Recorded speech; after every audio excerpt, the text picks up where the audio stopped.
I never thought in recruiting, I thought there were certain things that you had to recruit for. And some of the obvious ones, there's talent and length and all those kind of things, but I always thought that you had to recruit for grit, and you had to recruit somebody that had grit. But I've learned with this team and with some of these guys, grit can be developed. I mean, and grit can come out. And that's exactly what's happening with a lot of our guys right now. Verdell Jones, Christian Watford, they are developing a grit about them. And Cody Zeller, he came with it, and you can see that. But watching players develop and watching them play to a level that they have not played at before against the highest level of competition, which is what we face and will face the rest of the season, that's a big-time thing. And I thought the way Christian Watford played tonight was phenomenal. I thought the togetherness of Cody and Christian, I don't know where all his assists went. I know someone went to Cody. Just really, that was the biggest part of the game plan. We had to establish an inside game. We had to go at these guys. They were averaging 2 blocks a game with Horford out of the game, or Horford injured. So we needed to go inside, and our guys did that. And sometimes it's not as pretty, but we still shot 55% and 64% from 3. We knew we were playing a really good team. Their seniors played like seniors. Their stars played like stars. They played tough. We played tough. And we could never get separation the way that we needed to. And some of that was us, some of that was them. But the bottom line is this team gritted it out again. They toughed it out, and they found a way to win. And again, with having a guy that like Will that is such a big part of our team not be out there, but to have Derek Elston, it seemed like he got all the big rebounds at the end of the game. To have Matt Roth play the way that he did, and again, have him do so many good things defensively for us that maybe don't even show up in a box score or show up easy and still make some shots, which always shows up for him. But to do some of those other things, very good. Remy coming in with confidence in the middle of it. Tom Pritchard, especially on the defensive end. Didn't play as many minutes because they loaded the lane up on him because we were really big for a bit.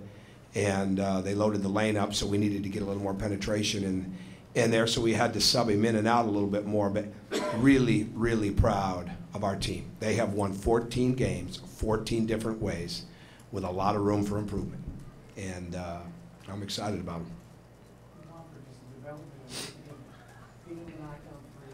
them. Sure. He's got a serious focus and intensity combined right now that he just continues to harness. He really does. And it started to really take shape all the way back in April when we got back from spring break. And he has never been the same since. And again, the start of the season was a direct result of the 2+ weeks that he missed injury-wise. But that's what we see in practice. And he's he's lighting his own fire. And that's really important. Oh, absolutely. Absolutely. You always see skills and talent, but again, it's that grit, it's that stick-to-itiveness, it's consistency. I mean, that's what it is. And there'll be a game where he may not play well, but right now, I mean, he's doing a lot of different things. When you look out there tonight, he's never not guarding one of the other team's best players. And really, a lot of times, it doesn't have a lot to do with what size they are. So now, did I see that a year ago? Bits and pieces, but not like we see it now. He's really developing. And when we start talking about two-way players, complete players, he is well on his way to becoming one of those guys. Oh, my goodness. Huge, huge. Because, again, I don't know the exact time, but we kept rolling the dice with him. And he wasn't getting any break. And I don't like that. But, I mean, we just really didn't have a lot of a choice tonight. And, again, he's still not 100% healthy. But he played all but I think about 45 seconds or a minute of the second half. And to knock that down like that, I mean, but that's him going left, pull up jumper. But and really, it was basically broken at that point. It was make a play, and I knew I had a timeout. I'm glad I didn't call it. I almost did, and to set something up on the side, but it wouldn't have been enough time because in a situation like that, they're probably going to go to the 1-3-1 right away, and then you've got to get it in and attack the zone. So it worked out great. He made a senior shot. I'm sorry. Very good. But look at Burke. I mean, Burke is a big-time player. I mean, he's a big-time player. I had a friend of mine that's up there that I really respect in basketball that said he's a young Darren Williams. And when you get in the game with him, he doesn't seem young. I mean, he's good. And to hold him into a 4-15, he made some big plays. We knew he would. He was coming off a great game. He's got a tremendous amount of confidence. Verdell did a fantastic job. We switched our pick and roll coverages about 3 different times. We had a couple. This is a hard game plan because you're getting ready for their team and what they do, and they run so many different things. I mean, Benny Seltzer's going to need a 48-hour nap after all the stuff that he's gone through for this team. But you're also getting ready for all the talent of the players. And it's not like these are one-trick ponies. These are guys that have a lot of skills. And Burke fits that. So we had to make adjustments. We had to make game plan adjustments. And again, our guys refocused and did an excellent job inside of the game. And I missed one over here. Putting Verdell on Burke, maybe years past you wouldn't do that, but now Verdell defensively, he can handle it. Verdell's not the same he was years ago. I mean, he's a different player. He's got a serious level of commitment to defense. And when you look back at what we've done this far, and he's had a lot to do with it in a lot of ways, and defense is a big part of it. He has got an intent about him. He's very smart.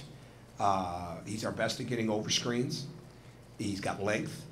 He's gotten stronger, but he's got an intent, and that defensive intent is what's helping him continue to improve. And as long as he continues to build on that intent, he'll continue to get better. He's not a guy that can take his mind off how good he's got to be defensively.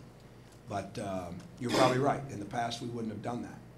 And again, we're doing these games without Will. Will guards anybody, and he can guard 1 through 5, literally. And we don't have a team of guys that can guard 1 through 5. But you sure miss a guy when he's not out there that can do that. But I'm proud of Verdell. I'm proud of Christian and the way that they played. Proud of Cody. Cody played big stretches tonight without breaks. And did an outstanding job. We talked about Victor's defense on Hardaway, maybe the importance of that first block shot. We're asking Victor to do a lot. Victor, I don't know if this makes sense to him. It makes sense to me.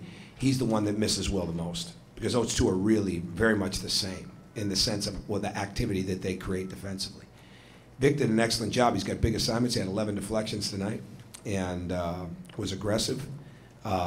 Didn't get confidence from shooting the ball. Okay, did not have a great shooting night, but continued to build his confidence throughout the game defensively. Had some foul issues, things like that. He never hung his head. And what I liked best is he got the dunk. They came down. We had a blown coverage. Hardaway gets the dunk. Let's just move on. You know, years past, guys would have been dropping their heads. Let's just move on. Let's move on to the next play. And Vic's in the process of his maturity right now, and continuing to understand how to move right on. So he did some really good things. Hardaway's good now. I mean, there's a reason there were 17 different NBA people here tonight. I mean, he's good. He's really good. You touched on Remy a little bit. Just his development that he's able to come along at his own pace. I mean, how is that? We're hard on Remy because we have high expectations of him being a leader in this program and being a defensive leader and being a really good on the ball, and the drop of a hat happen to be even better off the ball, and those type of things. We're asking a lot of him in practice, and when he goes into the game, I mean, he's making improvements all the time. He really is. And Remy's fearless now when it comes to shooting the ball and driving the ball, so that when he makes a shot, that's not surprising. He really did a good job in the defensive coverages today.